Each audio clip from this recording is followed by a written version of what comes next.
Je suis Ndrame, artiste plasticienne et activiste menstruelle. Ndrame, c'est un mot qui vient du dialecte de ma ville natale, Bari, dans les Pouilles, le sud de l'Italie. Et ça veut dire en français entrailles. Ce mot correspond à ma manière de créer et de sentir artistiquement parlant.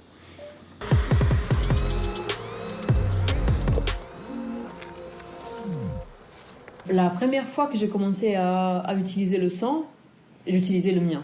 Et c'était la période où on parlait pas du tout d'éducation menstruelle, enfin c'était pas dans les sujets d'actualité du féminisme. Et du coup j'ai commencé en 2013, un jour où j'avais mes règles. Sur le papier hygiénique, j'ai vu mon sang.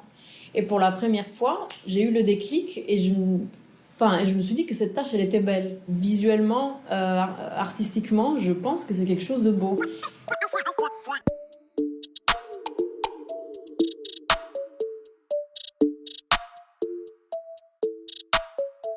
J'ai fait mon premier collage qui représentait un pistolet. Pourquoi ? Parce que en fait, je l'ai appelé en forme épistolaire parce que c'était une lettre normalement que j'adressais à mon père au patriarcat. Le fait d'avoir des taches de sang apparentes chez moi, c'était quelque chose qui faisait péter un câble à mon père. Et du coup, il fallait que j'invisibilise tout ça. Et même la première fois que j'ai eu mes règles, pour moi, c'était quelque chose de néfaste. J'ai tellement détesté ces règles que maintenant je vais les utiliser pour faire quelque chose de beau. À travers le collage de rue, je peux trouver une manière pour faire de l'éducation menstruelle. J'ai eu envie de jouer aussi avec les culottes et du coup de garder cette idée de la tache de sang. Un des piliers quand même de l'éducation menstruelle, c'est apprendre à connaître son sang à travers la couleur, à travers l'odeur, à travers la consistance. Dans les publicités, il y a le sang qui est bleu. C'est-à-dire on n'a pas ce rapport à cette matière. D'où l'importance pour moi de montrer ce sang-là dans l'espace public. Parce qu'en fait, c'est pas un tabou. Il faut que ça cesse d'être un tabou. Bon, là, on va voir l'effet que ça va avoir. Beaucoup d'amour pour mon utérus, l'origine du monde en moi comme dans une poupée russe. Aujourd'hui, comme tous les 15 du mois, j'ai mes ragnagnas, ça coule à flot, flux abondant comme le Niagara. Mauvaise humeur, j'ai guélar mon mec, abracadabra. Aujourd'hui, pas de mascara, je suis en mode tout flagada. Je trouve ça chouette. Et moi, la première, j'en parle à mes copains, j'en parle au boulot, mais tranquillement, quoi. Parce que j'ai des règles super douloureuses et je me suis évanouie à Monop l'autre fois quand j'avais mes règles. Du coup, hop, t'appelles le travail, tu te dis « Ah oui, désolé, je vais pas pouvoir venir. Ah, t'es malade ?» Non, en fait, j'ai mes règles. Et on se sent con d'avoir à dire ça chaque mois. Et en fait, ce genre d'initiative, ça fait que du coup, on en parle et on se sent moins con.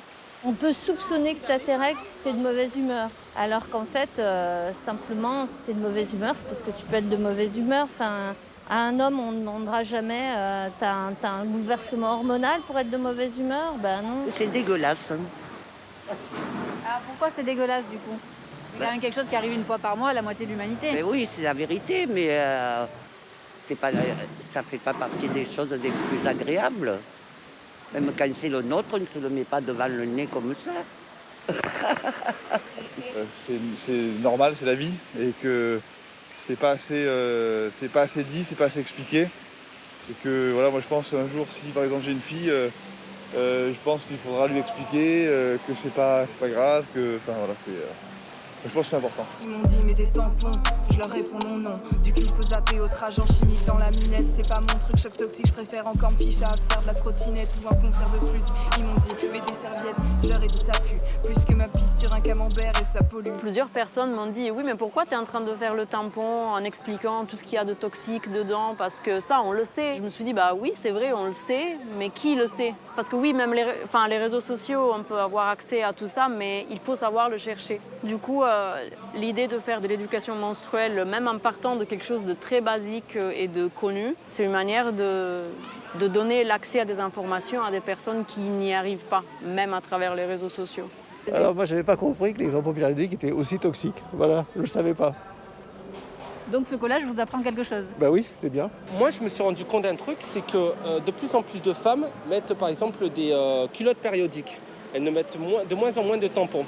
Parce que c'est de plus en plus cancérigène. Est-ce que forcément tous les tampons doivent avoir toutes ces merdes dedans, passez-moi l'expression ?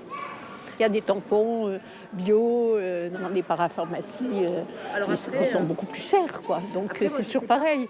Après, tout le monde n'a pas les moyens de faire attention à sa santé. Ce qui me révolte, c'est qu'on exploite des besoins fondamentaux pour faire du fric. Je trouve ça bien, genre comme ça les petites filles, elles pourront, enfin petites filles, non, les jeunes filles pourront voir, les femmes pourront voir aussi, surtout celles qui n'ont pas forcément les moyens ou qui regardent pas, qui font pas attention. Donc oui, je pense que c'est une bonne campagne et il faut continuer comme ça, il faut en mettre partout dans le pays et comme ça les femmes elles seront alertées et voilà.